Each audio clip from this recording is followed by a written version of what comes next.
Hello, everyone, and welcome to an exciting discussion between members of both the Cardano community and the Polkadot community. My name is Evan, and I help run Polkadot's social media accounts.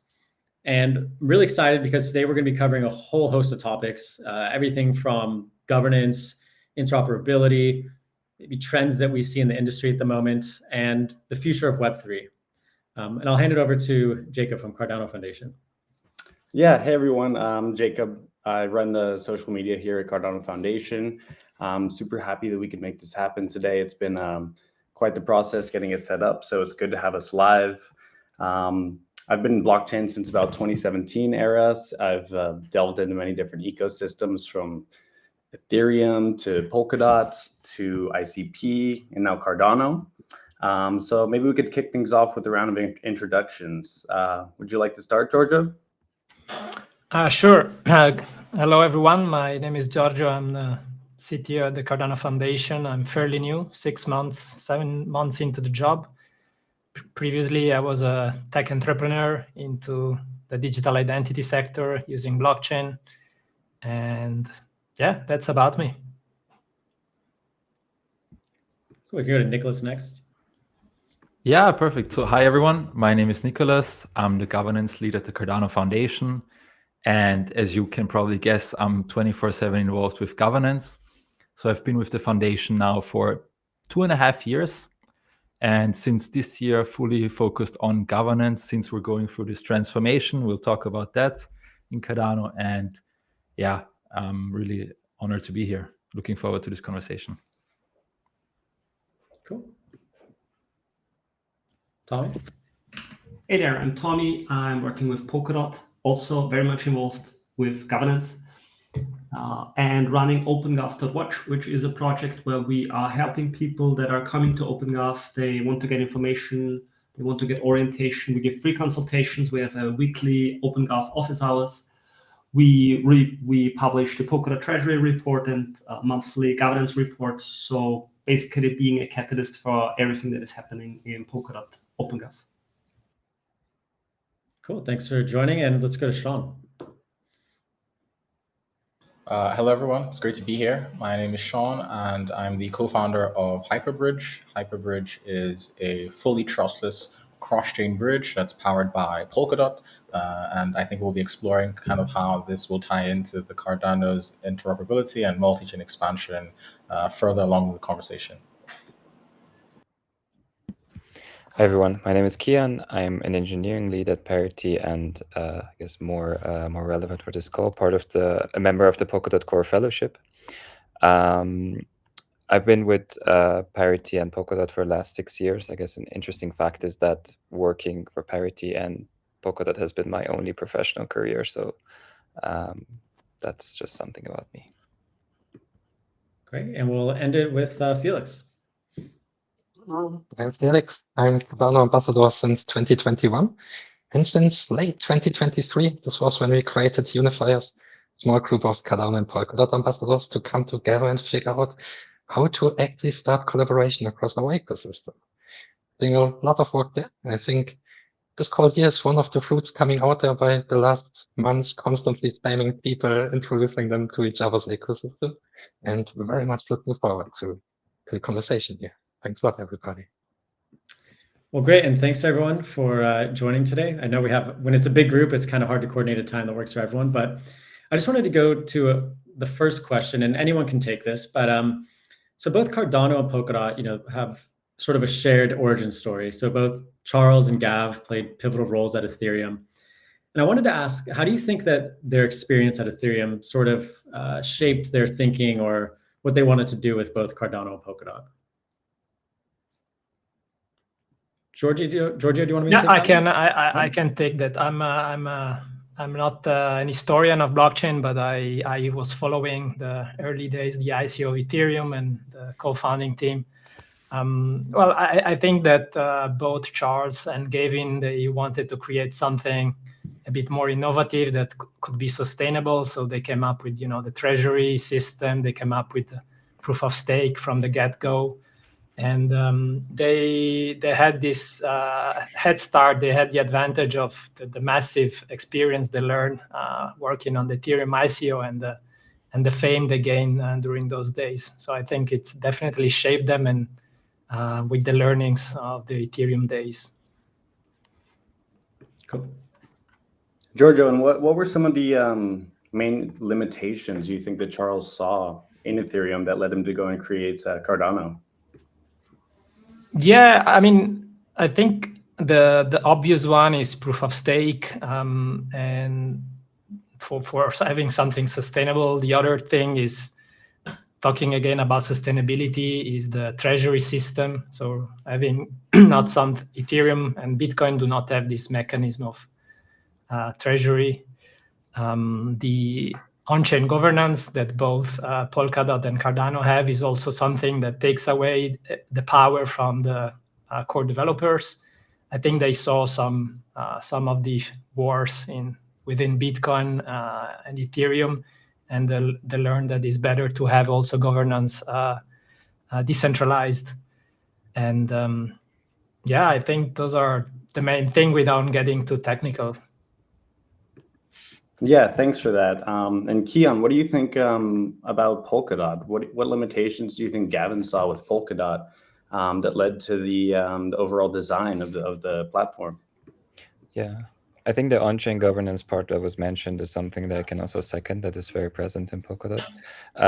What is beyond that is, in some ways, when you look back at the Ethereum 2.0 vision from like 2017, 18, 19, which is supposed to be like sharded system with like many shards doing, Ethereum stuff, and which was an answer to Ethereum scalability problem. What Gavin would created in Polkadot is kind of his version of that, I would say, which was exactly a sharded blockchain that can scale itself. It also took it a step further, and at some point decided to say, okay, these shards, these other blockchains that we will host, may not be instances of the base layer and can be different things. But that's like I would say an additional twist. But yeah, the main shortcoming of Ethereum at the time that I think Polkadot is an answer to is the scalability through sharding.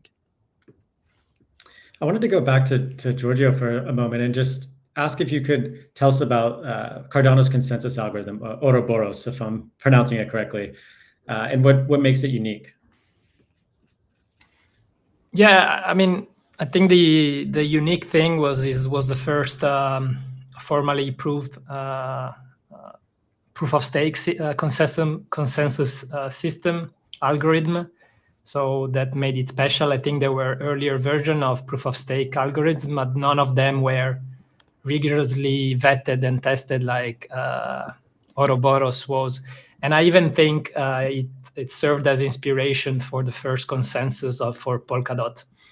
And I think the evolution of Ouroboros to this day were always dictated by this peer-reviewed approach of getting things mathematically proven, formally verified, and I think it's the strength of Cardano. Nice. And I know that Ouroboros it's actually like an ancient Greek symbol, if I'm not mistaken. It's a snake that's sort of infinitely eating itself. Does that have any hidden meaning or anything? I don't know if maybe you don't know the answer, but I just thought I'd ask. I'm not a historian, to be honest. Okay. Maybe I need to pass. Maybe Nico knows it. Felix also looked like he was nodding his head. But yeah, Tommy, do you? It's a little bit of a technical metaphor. Basically, when you have proof of stake, it's split into these eras where you have one validator set, and then for another epoch or era, you have the next validator set. And I believe the metaphor is coming from when this new era is coming, there is basically a selection happening for this next era of validators. So it's basically the cyclical nature of every cycle breeds the next cycle. So it's coming from here. Okay. God, we're getting a little bit of blockchain history and Greek mythology history in today's live stream. I love it. But Jacob, I think you had a question for Kian. Yeah, I was wondering how Ouroboros is maybe similar, maybe different from Polkadot's consensus mechanism. Yeah, at the baseline level, as mentioned, they're very similar. The main detail that Polkadot, as far as I understand, this is not my main domain for what it's worth.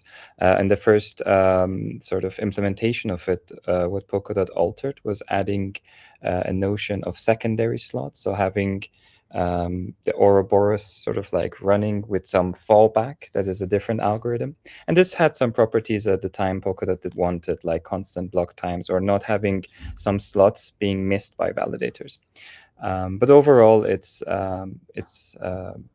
beyond doubt that they are very similar, and it's a point where Polkadot is inspired from what Cardano has done.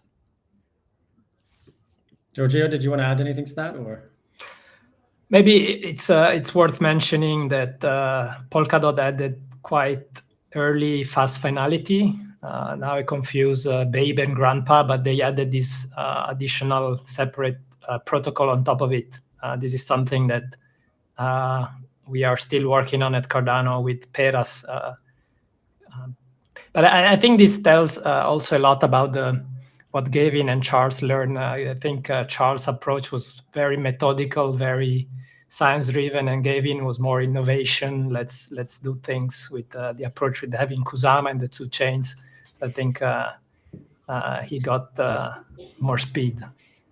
I love that analogy, by the way. I've heard it in some, I don't know what YouTube video that yeah, exactly compared these two founders and how one of them takes the route of formal verification and science, and the other one takes the route of let's have a Kusama that kind of brings brings similar outcomes. But yeah, I think it's a good demonstration of perhaps where the approaches of the two foundations differ a little bit.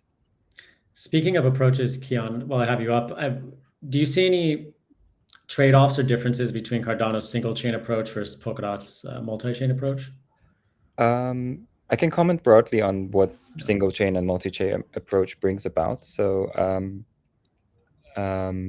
overall, I think we all wished to do everything in single chain, like 6, 7, 8 years ago, and we started to think about multi-chains, mainly for scalability reasons, or for also sometimes I would say for matters of sovereignty and like political reasons, but I would mostly attribute it to scalability.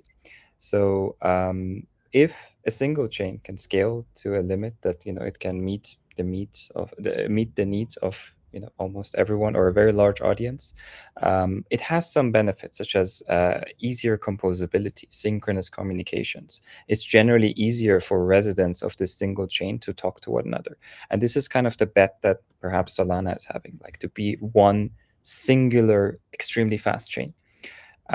Contrary, and this is what we usually call vertical scaling. So you have one system and you try to juice it up with maximum hardware, maximum efficiency. The multi-chain approach is horizontal scaling, where we would acknowledge that a single chain cannot be fast enough or cannot have enough block space for everyone's needs. Let's create multiple instances of this and have them talk to one another. I think Polkadot and Cosmos were the first movers in the horizontal scaling space and this multi-chain narrative. Nowadays, we're seeing Ethereum also go to this direction. Or not going to this direction. It is the Ethereum roadmap as well, this L2-centric roadmap. That being said, I do want to play the devil's advocate here, and actually, I don't blindly say like one is better than the other. I think it really depends on the circumstance. And if you look at like the things that Gavin Wood has been working on over the last 9 months, like with the Jam protocol, it's in fact an answer to this dilemma that it's not obvious which one is better, and perhaps we need a protocol that can sometimes be synchronous and like one blockchain, and sometimes can be multi-chain depending on the circumstance. Great, thank you for a very detailed answer. And does anyone want to kind of follow up to that before we maybe change pace and talk about governance?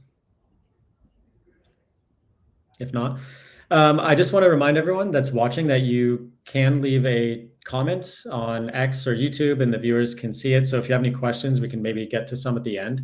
And we've just hit 15,000 viewers, so really exciting. Let's go into governance now. So the way that this conversation actually came about is when Cardano announced your governance solution. Polkadot quote retweeted it and said, welcome to open governance. And then the Cardano account replied. And then from there, we started a conversation, and that's how this came about. So I think it's very fitting that we touch on governance. Tommy, Alison Bob, you are Polkadot's governance guru. What does the audience, what do our viewers need to know about Polkadot OpenGov, or just governance in general in Web3? It's always fascinating. It's a very social thing. Governance is this crossover between technology and politics in a way. So one way to look at governance is that we can have immutable protocols on the blockchain applications where everything is decided, all the code is written, and it's being deployed. But quite often we want these applications to be able to react to whatever their surroundings, whatever is going on in their surroundings, whatever is going on in the broader world. And so this is where governance comes in. When you want to have this protocol that should actually not change, but you need to somehow change it, you need to have those mechanisms that decide how can things change within the protocol and what is allowed to change. And this can be very simple parameters. So for example, when you look at Curve protocol, it's basically just deciding one parameter that says how is the distribution of new tokens going to. It's very simple. But then on the other hand, that you can have you can decide on a lot of different matters. So Polkadot is going very hardcore into this. You can decide a lot of matters direction. We have a we have a keyboard typer. If everyone could just mute if you're not speaking, please. And so we have Polkadot OpenGov. Polkadot OpenGov is very much focused on you can have a lot of things executing on chain. It has its own treasury. So treasury decisions can be made on spending. The protocol itself can be upgraded through OpenGov. Important system parameters can be decided through OpenGov. So it's very heavy on the governance side. A lot of things can be done. And so this is involving a lot of community members, and it creates this need for internal differentiation because just of the sheer amount of proposals that are coming in constantly. The basic question is, how do you treat the treasury? Is it there just to facilitate the protocol, or is it also there for the broader ecosystem? What kinds of projects should get funded? And this is Polkadot OpenGov. It's a very exciting journey. Thanks for that, Tommy. And question, what were some of the main challenges that you encountered when OpenGov first launched? Yep. You can say people are coming into crypto for the technology. They're not coming for the politics, right? So this is suddenly a side effect that you're observing. So most people are not equipped. They don't come with an understanding of how do you facilitate the bottom-up process? How do you facilitate negotiating decisions? What tools and practices and tactics can we use in the whole thing? So it's basically the biggest challenge in any kind of governance system is the inexperience of the participants. And what it requires is developing a culture. It's developing all the processes. And of course, we can get inspired and learn a lot from other types of governance. May it be nation states, may it be companies, non-profit organizations, volunteer organizations. Every organization has a form of governance, and we can get inspired by them. But I would say in the very, very early phase of OpenGov, it was this transition, and it was just, we're given all the tools, right? And then it's, okay, now you can govern a network. But how do we do it? Who communicates with who? Who are the majorities and the minorities, and are there coalitions? Is it everyone versus everyone? So all of these are the questions that you're suddenly exposed to. And so this is why it's also very interesting to observe what is happening in Cardano right now, the whole process of coming up with the Cardano constitution. So I'm really always keen to see how it's going on, reading into the constitution draft. So maybe Nicholas, can you share a little bit about what's going on here? Yeah, absolutely. So, I mean, as some of you probably know, Cardano is now going through this whole governance transformation. And if I had to explain how does this work, or how is the governance model on Cardano different? So to really break it down, it's a tricameral governance model where you have 3 distinct roles that are involved in this decision-making process, right? And as Els and Bob said, it's all about how can we change, how can we adapt for future needs, right? That's governance, basically. How can you adapt? And on Cardano side, as I said, we have this free tricameral model with 3 roles. 2 of them are completely new. The other ones are already, the stake pool operators, they already exist. Those are the validators on Cardano. Those are the ones who produce the blocks. Then you have these 2 other groups, which are the delegated representatives. Basically, it's the ADA holders. You and me, anyone that is an ADA holder can decide to become a delegated representative and register. And then we have the constitutional committee. And I said, right, these 2 roles, DREPs and the stake pool operators, the SPOs, their voting power is proportional to the stake. So it's similar to Polkadot. It's a stake-based voting system in that part. But then on the constitutional committee side, we have actually 1 member, 1 vote. And the interesting part is that while the SPOs and the DREPs, they make decisions based on their, what they believe is correct or not.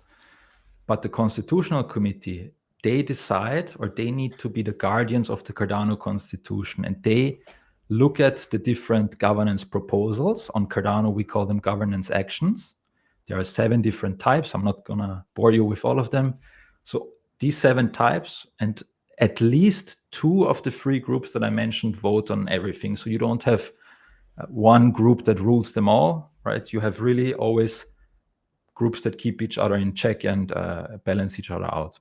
And here, what the Constitutional Committee is doing, they don't assess if a proposal is to their liking or if it's a good idea or a bad idea. They look at the Cardano Constitution and need to assess if this proposal, adheres to the Constitution or not. So really, and I'm again trying to break it down, right? On Cardano, we also have a stake-based voting system, but also with this approach of having a constitutional committee in place that looks at these fundamental principles and tenets, to make sure that governance actions, that we don't have this just chaos in a way. Thanks for that, Nicholas. Sorry, go ahead, Tommy. Yeah, maybe I just wanted to learn, like, since you're in this process right now, so what are the challenges that you're facing right now? Yeah, I think everyone that's involved in governance knows that participation is a huge challenge, right? To get people actually engaged with the process, because it's easy for people like, probably a lot of us in this call to stay engaged and informed about what's going on. But for the average person, it's kind of hard to keep up with all the craziness that's going on in governance, especially. So I would say keeping engaged, and then also making sure that, right, the challenge, as you said also, Alice and Bob, is that if we have too many proposals, you can get fatigue, right? You don't know where to look first. You don't know how to prioritize things. So on Cardano, we approach this a bit differently, right? So registering and proposing a governance action on chain requires you to deposit 100,000 ADA at the moment. That's a big number, right? But what that does is it also allows basically everyone to really make sure that what they propose is really valid, right? And there are ways how you can crowdsource and come up with things like that. But engagement is a challenge. And then definitely, as you said, right, in governance or in like a democratic system, in a way, coming to a consensus and making compromises, that's also a challenge. Yeah, absolutely. It's always a question of, do you want to go with the majority? Do you want to go with the path where most people have the least resistance, or just a simple majority? And also, how much time do you want to invest? One observation maybe that I can share from Polkadot is you can spend quite a lot of time in the discussion phase and nothing happens. But then when it comes to the decision, and this is why I also like this automated on-chain execution, it forces everyone to make a move. Everyone has to get involved at the point when it hits the chain and goes into actual voting. Yeah. I would actually like to add one thing to Nicholas's comment about engagement. It is, I think, difficult for people to first get involved with the governance, but once they do, it is very sticky. Like me, myself, for example, I did find it a bit tough to kind of break through and understand all the tracks and the voting curves and this and that in the Polkadot ecosystem. But once you get into it, it almost becomes like a daily ritual to check which proposals have been proposed, how the voting is going, who's requesting what. So I think it's beneficial for both ecosystems to find a way to get people to initially engage, because it is a very sticky point that has people coming back very often. Yeah, and exactly what I also really want to emphasize is, right, it doesn't matter if it's Polkadot, Cardano, or any other blockchain where you have basically community-led governance.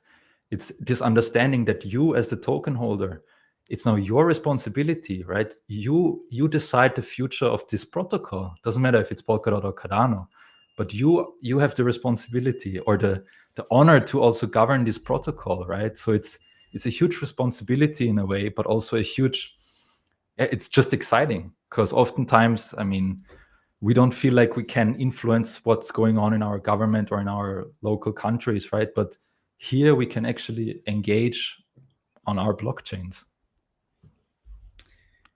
Great, and it's so much more transparent, right, than traditional nation-state voting. Was there any follow-up questions to Nicholas from anyone? Yeah, I had one. I was wondering if Nicholas could tell us a bit about Cardano's treasury and how exactly that works and what role it plays in the governance process.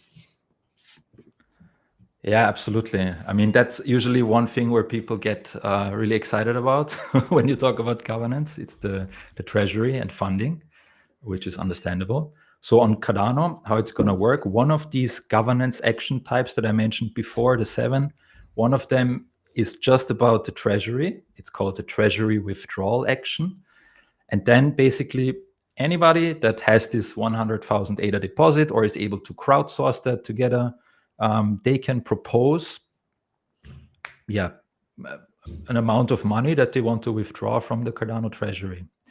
It's important to note, though, that currently we have a constitution in place, an interim constitution in place on Cardano, and there it says clearly that before anybody can do a treasury withdrawal governance action, we need to have a Cardano budget in place. And so this is also a currently ongoing workstream. We're trying to define a Cardano budget process, a Cardano budget for 2025 and beyond. I mean, we probably could talk 2 hours just about that, but yeah, it's also a huge, I think, innovation that we're trying to do, and it's very challenging.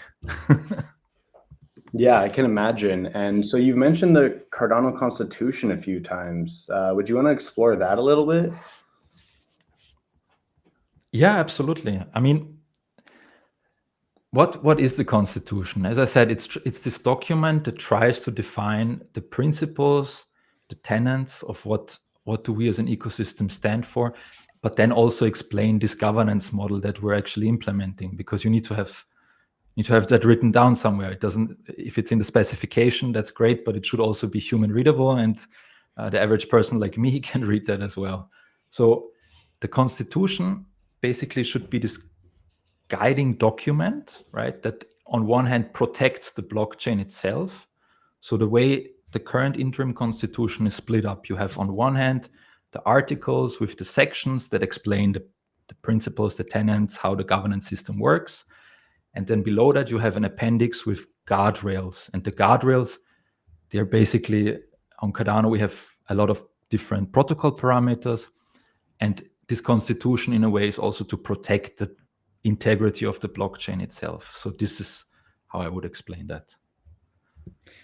I have a question for Tommy. So the Polkadot treasury somewhat famously had an interesting period, let's call it, back in June and July. There was a lot of things being posted on Twitter about how much it was spending or how much was being withdrawn from the treasury.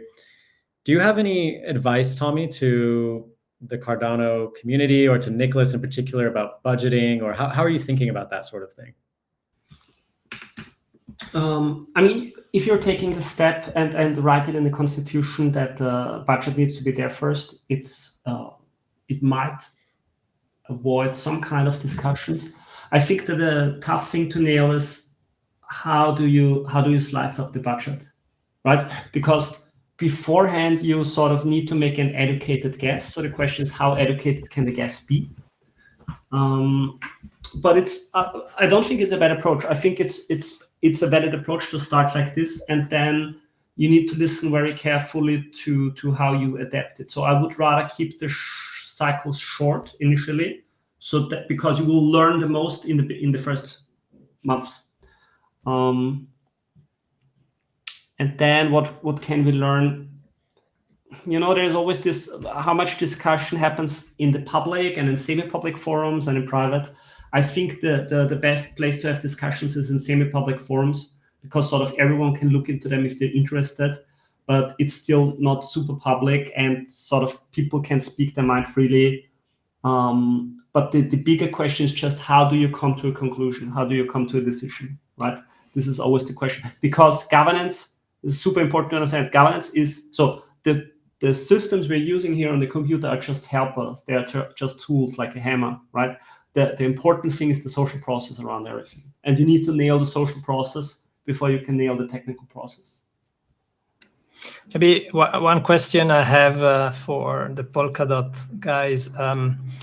There's a danger of having whales influencing the budget direction heavily, and kind of, or association of group of companies kind of patting each other's back. How did you go about preventing this from happening? Yeah. So the typical assumption you should have about token distribution is that it follows this hockey stick distribution, right? So you will have very few accounts with a lot of tokens, and then a lot of accounts with few tokens. So the important thing to consider is that you want not only one whale to be active, but to have multiple whales active, right? So this is the important thing, is to have as much participation as possible, and that's also valid in the lower ranges, but it's also especially important in the higher ranges, right? So having multiple actors be active so that they can be controlling each other. And then it's also interesting to look at what Maker DAO did, because they put up some kind of incentivization for voting to happen in the public. So delegation is also important, because delegation allows capital to aggregate also in the medium and smaller ranges. And so also the medium and small players can aggregate their capital to become a bigger player. And then it is, I think, essential that you have as much of the discussion in public as possible. And so there can be some kind of small kinds of incentivization. So MakerDAO, for example, is having an official governance portal. And if I don't know how they call it, but sort of if political parties, if they make an official agenda and they update it every quarter, they get more visibility, and they get a little bit of funds to have sort of staff that can run analytics and statistics and so on, right? So sort of finding small incentives to pull the discussion in public is the relevant thing. Maybe if I may add, one thing worth mentioning is that we had, over the last few years, ourselves a funding mechanism for Cardano projects called Catalyst. So we kind of went through this treasury dispersion voting, and we also had a lot of lesson learned from this, because it's not perfect systems, and but I think it was worth mentioning that it's not really the first time that we do treasury withdrawals, or like dispersion of treasury, let's put it this way. Yeah, I think the interesting thing about Catalyst is that it has a very clear process where there's also ranking going on. So maybe Felix can share a little bit about this, because I think you have some expertise here, right? Yeah, we taken Catalyst since its early days. I think one thing that mostly differs from Polkadot is that Catalyst was a very set environment with very limited funding access. So we never had the whole Cardano treasury, let's say. So for example, in last years, Catalyst used around, let's say, 150 million ADA per year. And then we have funding rounds as well. So it's an iterative design, which I think is actually pretty cool, because in OpenGraph, everything is open all the time. And we have this permanent workload coming in, to which we will be exposed quite soon as well on Cardano. But I think this funding round cycle as well, what's really good to figure out, okay, what works, what doesn't work in iterative design, right? Starting with the first funding round was noobish as bit. Nobody even knew about Catalyst in the Cardano community. So 50 people, 100 people coming together to figure things out. And when we look today on this today, like one of the mottos of Catalyst was always to explore the highest potential of human collaboration, right? So on one side, it was about the funding, but on the other side was as well to say, how do we actually figure out to work collectively as community in this side-by-side environment? I think looking back today on this, it was actually a really good success because it created a bunch of local communities and it created a lot of governance capacities and knowledge and experience. And now when we move into on-chain governance, we have a lot of very strong developed capacity, which grew actually in Catalyst. And most of the, let's say, Cardano governance leaders today, most of them have been funded proposals, community advisors and whatnot. And also this design is much more rigorous.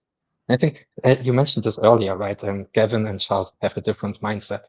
And I think that's very well reflected in the overall ecosystem and culture on the ecosystem. So Cardano is more like, think in years, think first create a white paper, then let's review it, then start a proof of concept, then step by step, right? Where Polkadot is, let's give it a try. If we fuck it up, don't worry, we just make it better later, right? So much more entrepreneur hardcore we see. And on Cardano side, like what I really appreciate is you have different phases as well, right? You have, for example, a community review, which is, I think, really good as well. Not because the review process works. I highly doubt it, actually. There's a lot of problems always have been. But once again, it's onboard people, right?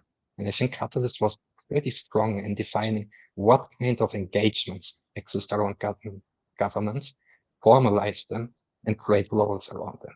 So people know, oh, I can start as this role with a very specific work set, and then step by step becoming experts over time. Nice. And I know that in the Polkadot community, people can keep up with governance through a show called Attempts at Governance, AAG. It's every Thursday, and it's on the Kusumerian, which was one of the big content creators in our community. How do people keep up with governance in the Cardano ecosystem? Let's go back to you, Felix. Also, this runs really well also how the different culture reflects, right? In Polkadot, let's say AAG, for example, things are much more professional, I would say. For example, AAG is a whole media house. They do a bunch of awesome stuff, right? AAG is one of these things. In Cardano, it's much more grassroots in this regard. Like, for example, we don't have this single very professional, let's say, format in the ecosystem, it's more grassroots. And also just since the beginning of Cardano, we had a heavy focus on building up strong local communities. So what we do there is we don't really have a unified format like AAG, but we have town halls or idea fest or whatnot, which are hosted by local communities in their own languages very often even, where they discuss this discussion formats for their own local communities, which sometimes brings us to a problem. We can't catch up with everything, right? But that's just how it mostly differs, I would say. Like AAG, very professional. On Cardano side, much more grassroots, bottom up. Got it. Yeah. So, I mean, we could talk about governance all day. It's such a huge topic, but we have to kind of move the conversation along. Was there any last questions on governance, about the Constitution, or anything that anyone had before we go to the next subject? When is the transition happening for Cardano? Q1 2025. No exact date, but someone Q1 20 January.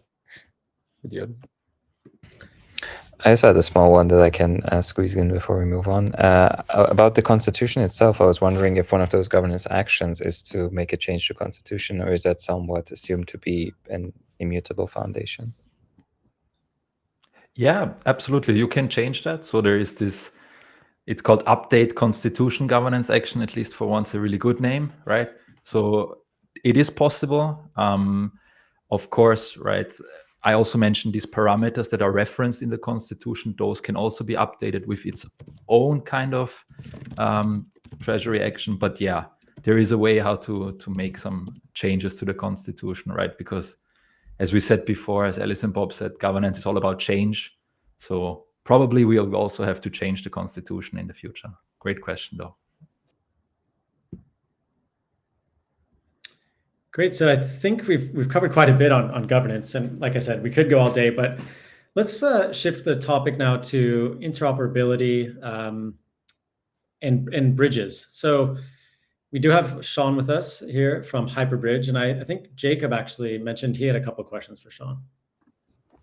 Yeah, I'm just curious, first of all, about Hyperbridge itself. What is Hyperbridge? What do you aim to do with Hyperbridge? I'm curious if Cardano could somehow be expanded to be included into Hyperbridge. And if so, what some of the challenges and maybe some of the benefits would be of including Cardano in your project?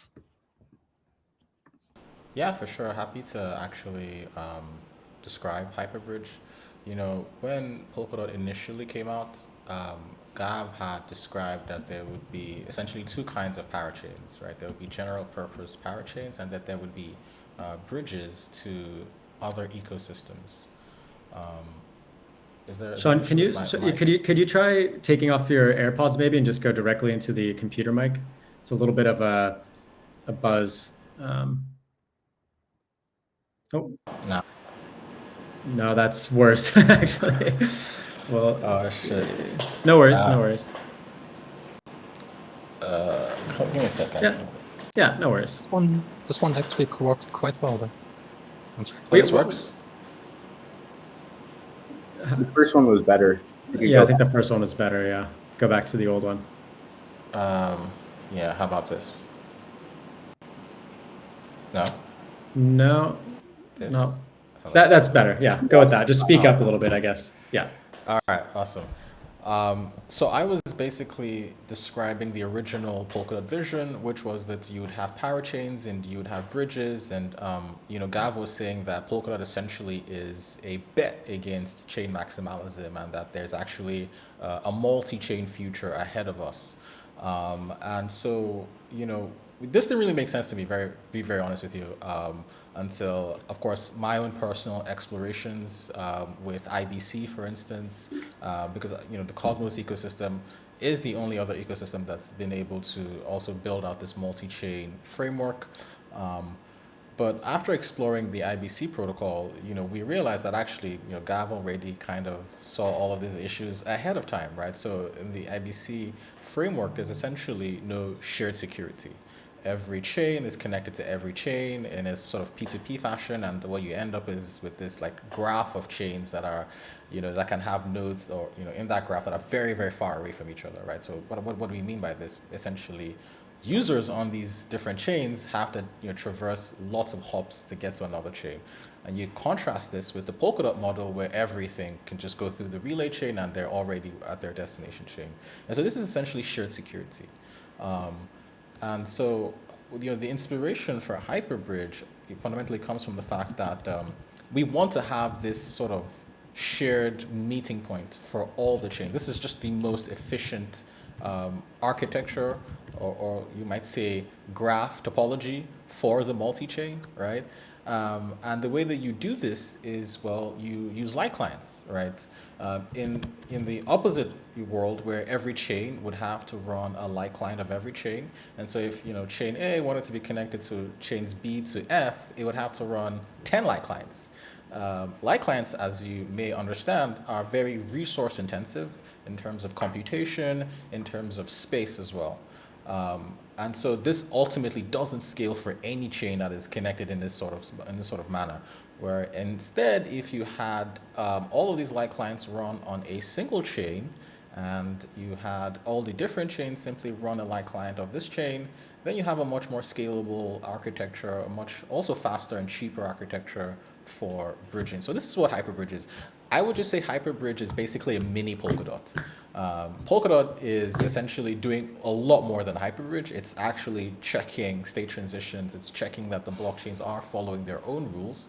Hyperbridge is doing a scaled down version of that. It's just checking that the chains are honest with their consensus and it's honest with their voting. And in this way, maybe a little, of course, less secure than I guess parachain bridging, but still respecting the sovereignty of the different chains. We can then sort of bring more chains together and keep them connected in a secure fashion.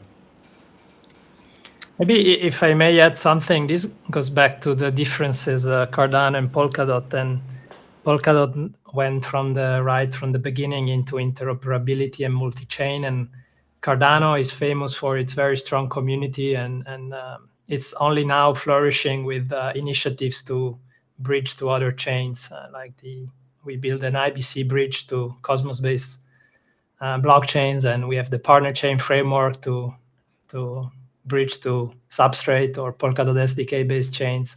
This was also another anecdote of the two different philosophies of the founders.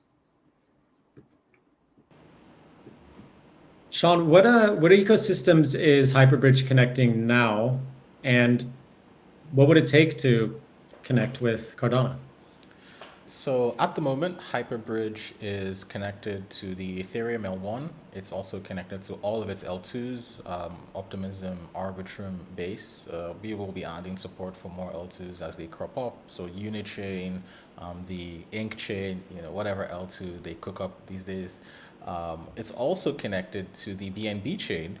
BNB chain also has a proof of stake system, although a little bit less than, of course, Cardano and Polkadot, but they do vote on the canonical chain, and we're able to consume this information on Hyperbridge. It's also connected to Gnosis. Luckily for us, both Gnosis and the Ethereum L1 both share the same architecture, and so that's how we're also able to be connected to Gnosis. We do have plans in the future to also add Polygon. So Polygon is using Tendermint consensus. They just need to do some hard forks to stabilize things, and then we can also connect to Polygon. Longer term, we're exploring the ideas around Cardano. And one of the things that I've just recently discovered about Cardano is that it uses a UTXO-based model versus what we're more familiar with at Polkadot Labs, which is an account-based model. And I'm very intrigued by this, and I'm curious to dive in a bit more and get a handle on things. Because I also think it can also be parallelizable, which it also blurs this multi-chain versus single chain. Is there really a difference if you have parallelism? These are things that I'm keen on exploring. I understand that the Cardano team and Cardano Foundation came up with the first implementations of proof of stake, and they tackled a lot of the major problems with proof of stake early on. The nothing at stake problem that arises when validators on stake, and potentially if you have nodes on the network that are falling out of sync, and they can be kind of fooled. So these are all like client specific problems as well, right? So we believe fully that we can build light clients for Cardano, and that can in that way be connected to Polkadot and the broader multi-chain. Keon, you had a question, I believe. Yeah, something that I want to verify with Sean about Hyperbridge architecture is its reliance on light clients. I think it's a good opportunity to verify that it can only work for blockchains that have support, some kind of a support in their consensus, at the consensus level for light clients. And so point out the importance of it, that hypothetically a blockchain that is not designed with the idea of light clients in mind will be fundamentally incompatible with a system that wants to bridge it to other blockchains in the Hyperbridge model, which is the superior model of bridging light client based. Yeah, for sure.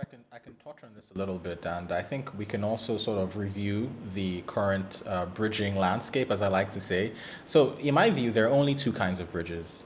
There are bridges that do authentication off-chain, and I'm going to use the word authentication right here because I think ultimately when we want to do cross-chain, we want to be able to authenticate that some messages are indeed coming from a source chain, and some bridges, or rather most bridges, use off-chain authentication mechanisms, whereas with light clients, actually we're bringing that authentication on-chain, and it's transparent, and the whole network can sort of see how these messages were validated. And this is, of course, like Keon said, the more superior, also the more secure and more decentralized version of interoperability, because once the authentication is on-chain, then you no longer need any special people who would have been previously this off-chain committee that does this authentication for you. You can have a fully decentralized system. Anyone can run the nodes, anyone can run the relayers. There is no central point of attack that can be susceptible to regulatory overreach or any kind of I guess censorship attacks in general. So these are the properties of Hyperbridge, and of course we're only focusing on networks that are verifiable, have consensus that is verifiable and amenable to light clients. Thanks for that, Sean. And so I'm probably not alone in saying that I would love to see a Cardano and Polkadot bridge. I'm wondering what it would take to build such a bridge and what some of the main challenges are. So very briefly, there are a few modules that need to be implemented. We would need to implement a light client for Cardano, which will run on Hyperbridge. We will need to implement the Hyperbridge messaging protocol on Cardano. It's called the ISMP. And once we have these two things, we're connected, it's party time. Of course, there's challenges, mostly with this implementation of the Hyperbridge messaging protocol, just given the very radical difference in architecture and execution environment of Cardano, being this UTXO model. But I'm confident that with support from the Cardano Foundation, we can probably get this done within a quarter. Nice. And as you can see from some of the comments we've been having throughout the evening, people are really excited for a potential Polkadot Cardano bridge. So let's try to make it happen, guys. I think Felix had a question, just sort of open to anyone, really. Because we just have a few minutes left, this is maybe a good place to end. But what other sort of cross-chain collaborations would people like to see between Polkadot and Cardano? I mean, a bi-weekly or monthly governance show, for example, where we share learnings, more live streams like this, in-person meetups around major events like Token 2049. What other just cross ecosystem stuff would people like to see? Open up to anyone. I would say for me the most interesting thing is to see just more people come together, right? So conferences, also meetups, and exchanging insights, knowledge there. I think this would be the most interesting. Yeah, and I can build on that. I mean, one thing, right, especially when we talk about governance, and I always talk about governance, but and I think in Cardano, right, we looked at other ecosystems and how they did things when we started to think about how are we going to do this governance transformation, and learning from each other, sharing knowledge, and sharing talent as well, right? Because if people care about governance in one ecosystem, they also understand roughly how governance probably is going to work on another system. So between Polkadot and Cardano governance champions to have some more collaboration. I mean, Felix and his unifiers group, they already did something like that, but I foresee and I hope that we will see more of that in the future, and not just between our two ecosystems, but really expand that, right? And yeah, so I hope we'll have more collaboration there. And maybe just to add, I was at the Web3 Summit, and it was awesome because I could talk to the governance people, the tokenomics people, and you can get their brain uploaded into yours, and you can learn so much in so little time. And I encourage, and the Polkadot community was awesome. Like when they learned that I was from Cardano, they were very embracing, and they were not. There was no toxicity. That was awesome, and I encourage Polkadot people to come to Cardano conferences. I think it's yeah. We should do a joint conference soon, hopefully. Yeah, Sean, can you say that one more time? You're on mute. Go ahead. Oh shit. I was saying we should definitely do like a joint conference soon. Maybe we just combine it to a Sub-Zero together, or maybe a Decoded. That might be awesome. That would be a really great idea, actually. I'd love to see that. I think the community would as well. So we're kind of coming up on time. Was there anything anyone wanted to close on?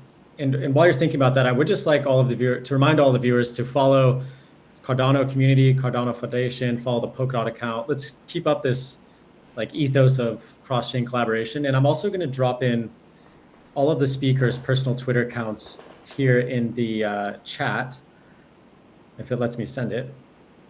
It's not letting me send it for some reason, but in any case, I will comment everyone's personal Twitter account on the Polkadot post on our Twitter after this. So it'd be great if you could go and follow all of our speakers today. They've taken an hour out of their day to come talk to us and share some really great insights on bridging, interoperability, governance, and sort of the history of both projects. Any closing thoughts from anyone? Thank you so much for hosting, Evan and Jacob. Yeah, this was great. Of course, it's been a pleasure. Felix, did you have something to say? Yeah, I think one of the best things actually we can also look to do together, actually, we come from an industry where a lot of tribalism, a lot of maxis happened in the past. And I think just to be a reasonable voice out there and show, hey, ecosystems can actually work together and we can learn from each other. Especially also in this regard, as we see, for example, Ouroboros and Substrate, open source technology applied from each other's ecosystem. Right? And hopefully sharing or creating some new narratives. We say, hey, we are not here to work against each other. We have very much the same values, the same principles. Let's actually work together. Yep. Great, thanks so much, Felix. Before we have one last closing thought from Nicholas, I did put everyone's personal Twitters down there. So please give everyone a follow if you want to stay up to date with everything that's happening in both ecos. Yeah, go ahead, Nicholas. Yeah, so one thing that I always want to emphasize in kind of live streams like that, it doesn't matter if you're an ADA holder or a DOT holder, you have the opportunity to become active in governance, and I highly encourage you to do so. So if you're on Cardano, delegate to a DREP, do some research, find out about this governance model, and the same applies to, of course, everyone in Polkadot. So yeah, we need participation, right? And so if you haven't yet, this is your time. This is your calling. I think that's a good place to end it. And again, thank you so much, everyone, for joining. And let's do it again soon. Have a nice evening, everyone. Absolutely.